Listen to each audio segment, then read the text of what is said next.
Capturing responses is great, but having them instantly available as printable documents is even better. So we've introduced a new Generate Submission Document setting. That creates and stores PDF copies of every submission. Let's learn how to use them. Navigate to the Forms, Surveys, or Quizzes tab inside the Sites section. Select the Settings tab from the top menu. Toggle Generate Submission Document on. Click Save in the top right corner. The PDF generation allows you to improve your record keeping.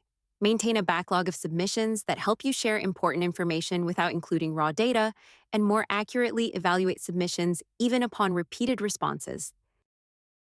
Every new submission automatically generates and stores a PDF, allowing you to access it anytime in the Contacts Documents section or use it across supported CRM workflows. We hope you enjoy it.